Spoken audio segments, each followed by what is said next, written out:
You might not yet realize it, but solitude is a hidden gem, especially if you're on a spiritual quest of ascension.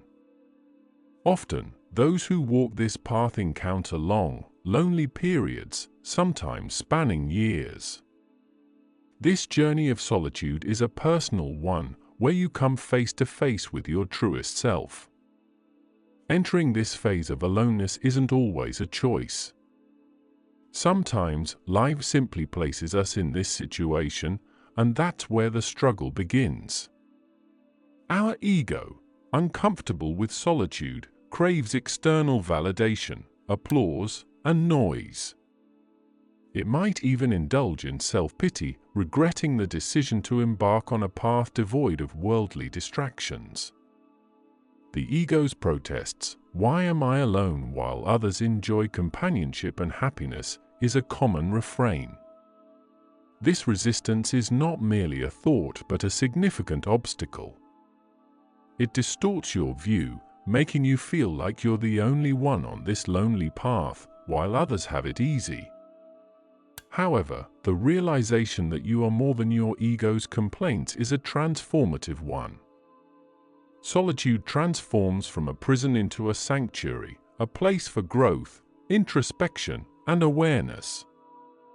It becomes a time not just for being alone but for being with a part of yourself that's usually buried under life's noise.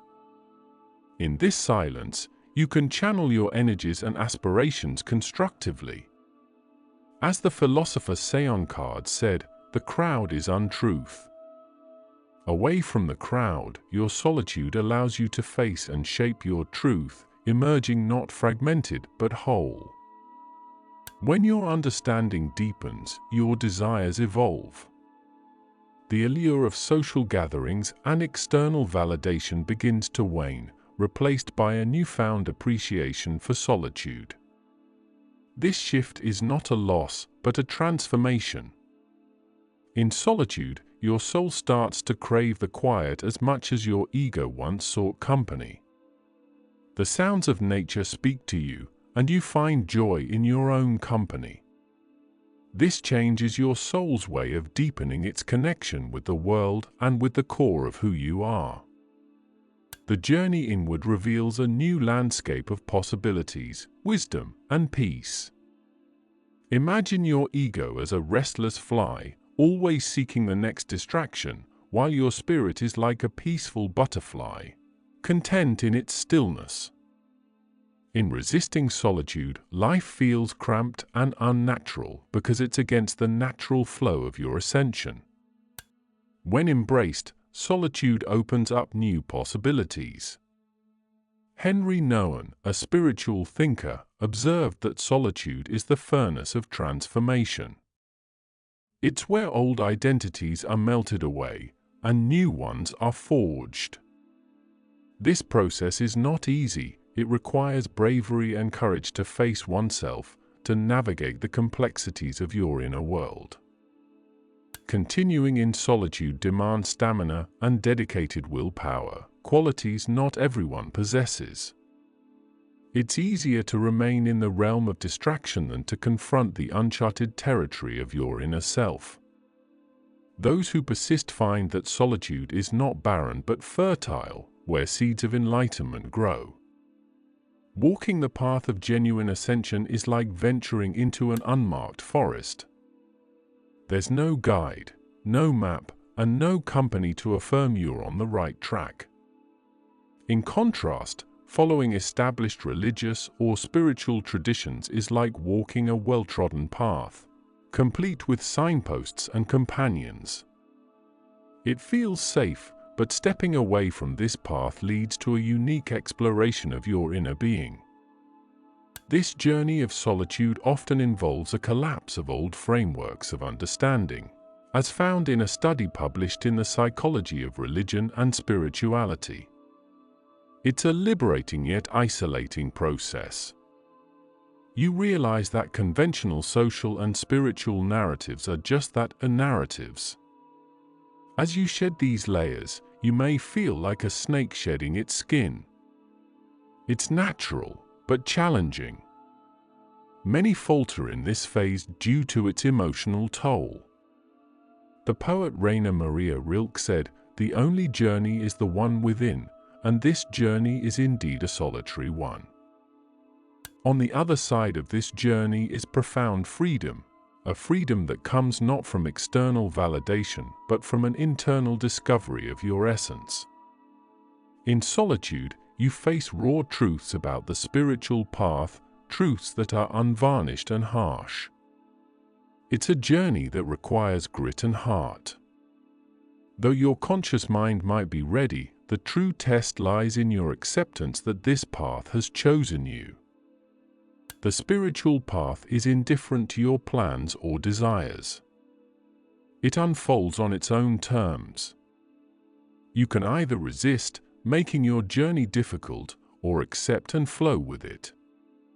This acceptance means shedding even the notion of willingness, stripping you down to your core, and allowing new perspectives to emerge. You realize that the spiritual journey is about unlearning and shedding false identities rather than acquiring new ones. A Harvard study on happiness noted that strong social bonds contribute to a fulfilling life. However, on the spiritual journey, relationships can also be distractions, especially when they prevent you from facing yourself. The social bonds you form during this journey are different. They are transient yet powerful. They may come in the form of a book, a stranger's enlightening perspective, or even a pet's silent gaze. Embracing solitude allows for deep self-examination. It's a space where unfiltered truths surface, leading to fundamental changes in your being. The road might seem endless, with every turn bringing new challenges, but as writer Honoris Nin puts it, "And the day came when the risk to remain tight in a bud was more painful than the risk it took to blossom." This sign of isolation is not a punishment but an invitation to explore inwardly. You're not just passing time, you're in a chrysalis, undergoing metamorphosis. This solitary phase may feel like it's dragging on, but it's essential for your spiritual unfolding. If you were to form new relationships now, they would be based on the old you that you're trying to transcend. This period is for grappling with your inner fears and ingrained beliefs, recognizing that these are not integral parts of you, but layers that can be shed.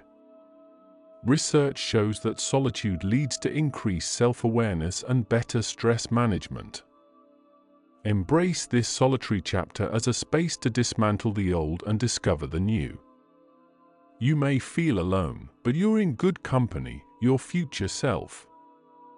The moment will come when you're called to re-enter the world, but until then, treat this time as your sanctuary. In the quietude of solitude, you're not lost, you're journeying to the core of who you are. The ache you feel is not emptiness, but a yearning for authentic connection, first with yourself and eventually with the world. Many people mistake this period as a void in life, filling it with distractions. But this is the ego's way of avoiding the unknown. The void cannot be filled by external sources, it's a space for inner exploration. When you let go of the life you thought you wanted, you embrace the life that's been waiting for you. As you surrender to solitude, your sense of loneliness will fade. The more you delve within, the more the dread turns into acceptance. You understand that you're not alone, you're in a dialogue with your true self. This process is about release and discovery. You'll shed old layers, beliefs, and dreams, preparing yourself for new friendships, ambitions, and paths. Maybe you'll discover hidden talents or shift to a different career. Life surprises you when you're tuned in. You're not just evolving mentally or emotionally, you're transforming at your very core.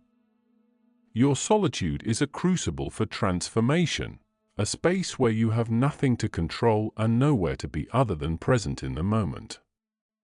By embracing solitude, you allow life to shape you into the person you're meant to be.